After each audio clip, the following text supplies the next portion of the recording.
वो जैसे सुनी बातों में आए थे कि भाई एक प्रखर मारू जी है जो कि पैसे लेकर रेलवे में नौकरी दे रहे हैं। अब लास्ट में जब हम वापस वहाँ दिल्ली जाते हैं ज्वाइनिंग के लिए वगैरह, तब हमें वहाँ जाकर मालूम चलता है हमारे साथ में जालसाजी हुई है।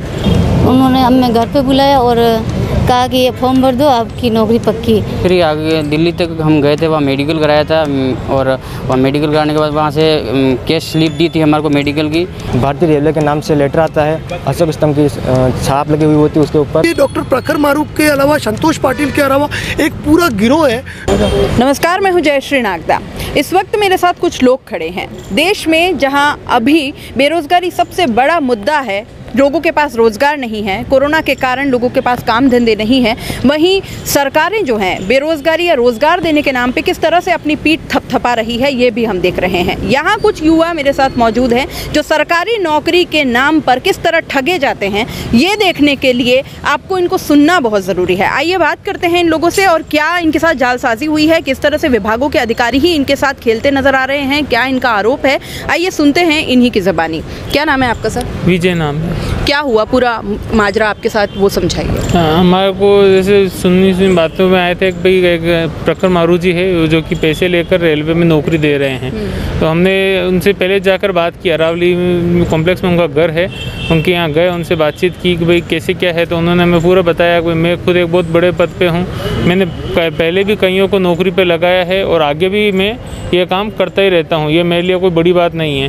ठीक है, मेरे पिताजी खुद इस बिजनेस में है, मैं खुद पिताजी रेलवे में ही बहुत बड़े अधिकारी है, वो भी वहाँ पे मिले थे हमारे को। और ऐसा करके उन्होंने बताया कि इतने इतने पेमेंट आपको देना है और आपकी नौकरी 101% मैं लगाऊंगा, यहाँ पे मैं बैठा हूँ यहाँ पे। शुरुआत में हमें भी इतना यकीन नहीं हुआ, हमें लगा कि हम किसी जालसाजी में ना आ जाएं। पर जैसे जैसे हमने थोड़े से पैसे दिए और उन्होंने हमारे घर पर जब रेलवे के लेटर भिजवाए जिस पे बाकायदा रेलवे की सील मोहर लगी हुई थी, तो हमें भी यकीन आने लगा हाँ शायद ये बात सच है, इसका मतलब ये काम हमारा हो सकता है। तब जाके हमने धीरे धीरे पैसे दिए, पैसे जैसे जैसे देते रहे वह हमारे घर पे और लेटर, हेल्थ चेकअप और हमें दिल्ली भी बुलाया गया। तो ऐसे करके हमें लास्ट में लगा कि भाई हमारा काम हो रहा है, हम ऐसे करके उसने हमसे पूरे 15 लाख रुपए ऐंठ लिए। अब लास्ट में जब हम वापस वहाँ दिल्ली जाते हैं ज्वाइनिंग के लिए वगैरह, तब हमें वहाँ जाकर मालूम चलता है हमारे साथ में जालसाजी हुई है। उसके पश्चात हम कई बार उसके घर पे गए हैं, कई बार हमने पैसे मांगे, लेकिन हर बार आनाकानी करता है, नहीं देता है। कितना समय हुआ इस बात को? इस बात को करीब 1 से ऊपर हो गया है। कहाँ देखा था, किसके थ्रू आप गए थे? विज्ञप्ति कहीं देखी थी, कहीं किसी का कॉल आया था या कोई, कैसे गए आप वहाँ तक? विज्ञप्ति नहीं, वो खुद रेलवे में एक नर्सेस में बहुत बड़े अधिकारी हैं, तो हम भी उसी फील्ड में है चिकित्सा, तो आगे से आगे हमें भी ऐसे खबर मिलती रहेगी यार वहाँ पे एक पर्सन है जो कि सरकारी नौकरी लगाते हैं। तो हम भी धीरे धीरे उनकी बातों में आ गए और हमारे साथ बहुत बड़ा एक जालसाजी हो गई। क्या नाम है आपका? कंचन करके। क्या हुआ पूरा आपके साथ, बताइए। सर वो प्रखर मारू के थ्रू ही हुआ था। उन्होंने हमें घर पे बुलाया और कहा कि ये फॉर्म भर दो, आपकी नौकरी पक्की। तो फिर हमने भी भर दिया, फिर उन्होंने कहा इतने पैसे जमा कराने पड़ेंगे, तो हमने करवाए, पूरे टुकड़ों टुकड़ों में करके करवाए। कितने करवाए? 15 लाख। 15 लाख करवा दिया आपने, ये पूरा 1-1.5 साल में ही? हाँ जी, 15 लाख रुपए जमा करवाए साथ में। तो फिर लेटर भी आया हमारे पास बहुत बार, फिर दिल्ली भी बुलाया, हम गए, फिर वहाँ तो कहा कि अभी जाओ, हम बाद में पोस्टिंग देंगे। किस पोस्ट के लिए था? नर्सिंग स्टाफ की। फिर वापस गए तो वहाँ पता चला कि ऐसा कुछ नहीं है, आपके साथ धोखा हुआ है, ऐसा बोला किसी ने। आगे से क्या जवाब आ रहा है जब आप पता कर रहे हैं? तो कुछ नहीं, ऐसे हाँ आज कर रहे हैं, कल कर रहे हैं, ऐसे बोल बोल के हमको ऐसे झांसे में ले रखे अभी तक। क्या कहेंगे आप, क्या कहेंगे? इनके साथ में है आप, आपने अपने स्तर पे पता करने की कोशिश नहीं करी कि कहीं पता करने की कोशिश करी? आगे दिल्ली तक हम गए थे, वहाँ मेडिकल कराया था और वहाँ मेडिकल कराने के बाद वहाँ से कैश स्लिप दी थी हमारे को मेडिकल की, और उसके बाद में हमको वापस यहाँ आए। उसके बाद में हमारे को PVR लेटर उन्होंने मेल के ज़रिए भेजा, और जब फर्स्ट में हमने जो पैसा जमा कराया था उन्होंने हमारे को भारत सरकार की मोहर लगे हुई रेलवे का एक लिफाफा भेजा, उसमें 22 अशोक स्तंभ का सील था, और उसको खोल के हमारे को डेट दी कि हम आपको उस तारीख को वहाँ दिल्ली पहुँचना है। हम जैसे तैसे करके रेलों में पढ़ के हम दिल्ली पहुँचे। दिल्ली पहुँचने के बाद वहाँ हमारा मेडिकल हुआ। मेडिकल होने के बाद उन्होंने हमारे को वहाँ से रेलवे की नाम एक स्लिप दी, उसमें जिसमें मेडिकल स्लिप लिखा हुआ था। उसके बाद 15 दिन बाद में हमारे को वापस उन्होंने घर पे बुलाया। फिर उन्होंने बोला कि अब आगे का प्रोसेस और हो रहा, पैसे और जमा कराने पड़ेंगे। हमने वहाँ घर पे जाके अरावली कॉम्प्लेक्स 36 महाजिया किसान वहाँ पे जाके घर पे पेमेंट दिया उनको, कैश पेमेंट। और उसके बाद उन्होंने हमारे को PVR लेटर जारी किया। PVR लेटर जारी करने के बाद उन्होंने बोला कि दिसंबर में आपको वहाँ जाना है PVR जमा कराने के लिए। और उसके बाद में इन्होंने फ़ोन उठाना बंद कर दिया और सारा पैसा उन्होंने पहले ही ले लिया था। कितने समय बाद इन्होंने फ़ोन उठाने बंद किए?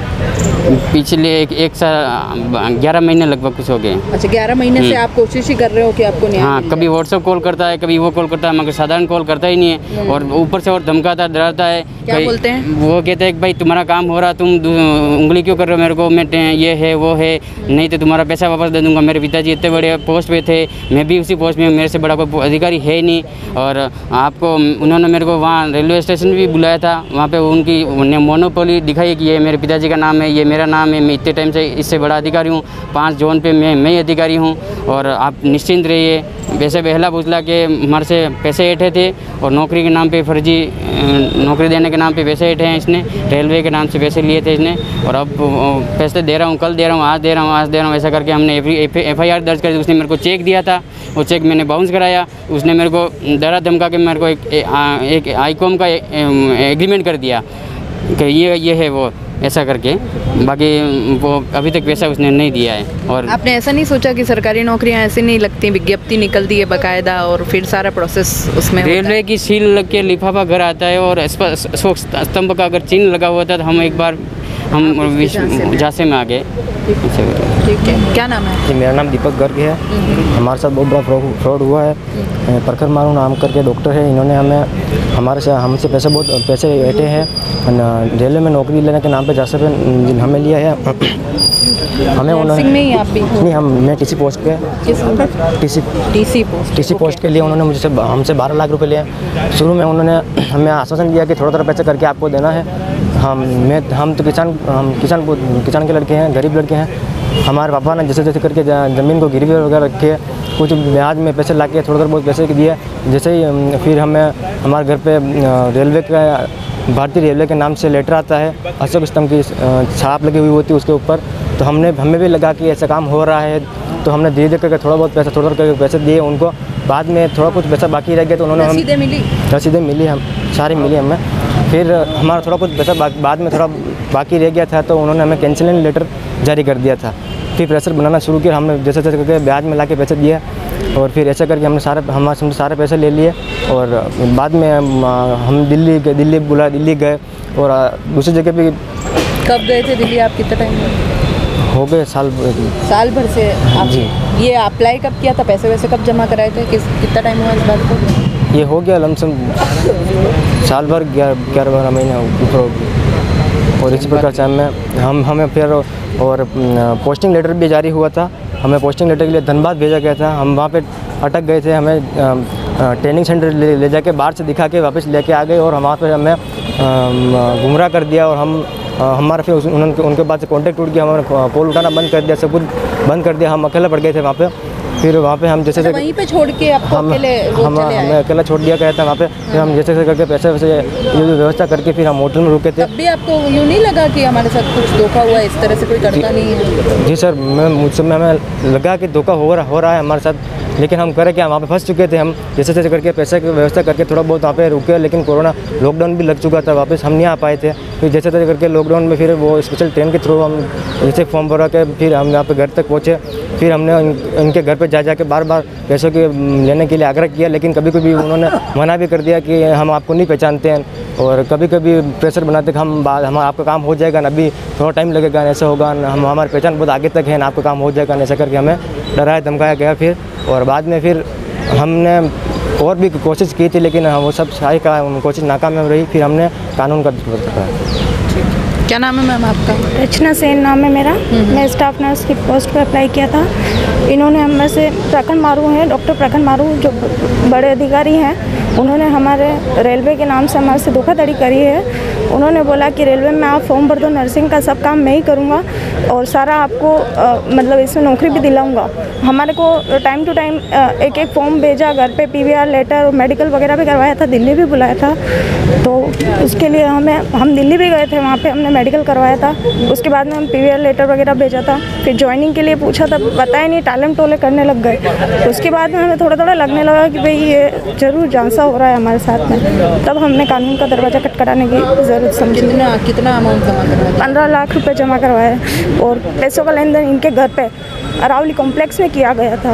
अच्छा, यहीं पे उदयपुर? जी मैम, उदयपुर। तो ये थे हमारे साथ वो लोग जो बेरोज़गार हैं और कहीं ना कहीं सरकारी नौकरी में आने के नाम को लेकर के और वो सपना पाले हुए ये कहीं एक बहुत बड़े स्कैम में फंस गए हैं।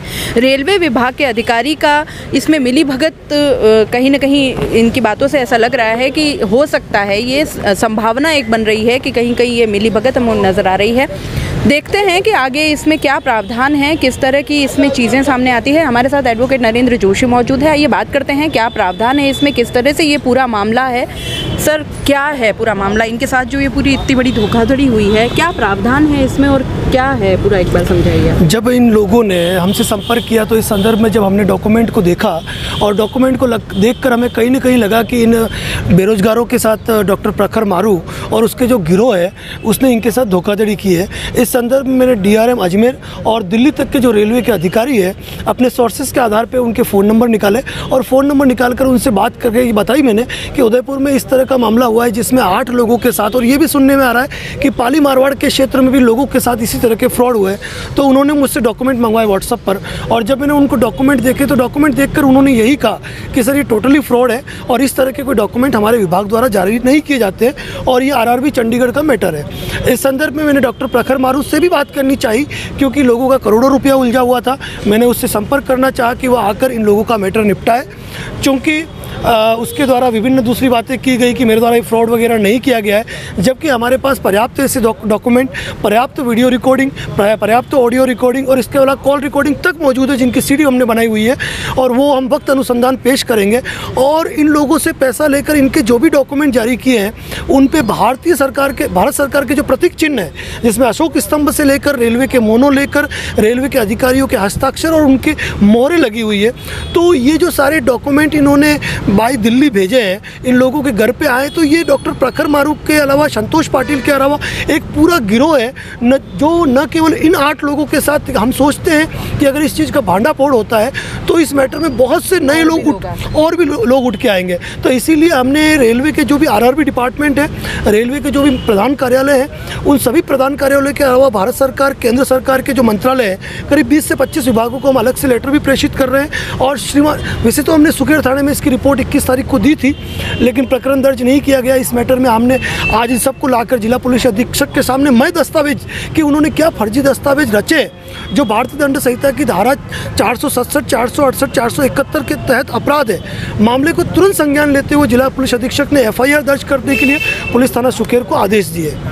सर, मैं आपसे ये जानना चाहती हूँ कि इस तरह के फ्रॉड जब होते हैं तो क्या प्रावधान होते हैं सज़ा के और आगे किस तरह का क्या प्रोसेस रहता है, ये आप संक्षिप्त में अगर बता पाएँ तो शायद कुछ और युवा इस फ्रॉड में आने से बच जाए। जी मैम, जो आपका क्वेश्चन है, वैसे भारतीय दंड संहिता के अंतर्गत जो भी प्रावधान होते हैं वो प्रावधान यही होते हैं कि किसी व्यक्ति ने अगर कोई कृत्य किया है तो उसको दंडित किया जाए, उसको उसको गिरफ्तार करके न्यायालय में पेश किया जाए, कोर्ट से वो जैसी होती है उसको बाकी सारे जो प्रोसेस होते हैं और जो भी डॉक्यूमेंट ये जो जारी हुए हैं, ये पुलिस विभाग का काम है कि इनका अनुसंधान कराए कि ये सच है या गलत है। उसके आधार पे इनके गिरोह को स्टार्ट से लेकर अंत तक इनका वेरिफिकेशन हो और साथ ही जो पीड़ित होते हैं उनको एक उम्मीद रहती है कि जब रेलवे का इतना बड़ा अधिकारी है और इसके पिता स्वयं इतने बड़े अधिकारी है जो रिटायर्ड है, तो कहीं ना कहीं ये लोग कोर्ट में आएंगे, कहीं ना कहीं ये लोग पुलिस थाने के अंदर आएंगे और इन पीड़ित लोगों को न्याय प्राप्त होगा, इनकी राशि भी इनको प्राप्त होगी, ये उम्मीद रहती है। जनता आगे इस तरह के झांसों में ना आए, इसके लिए क्या करेंगे?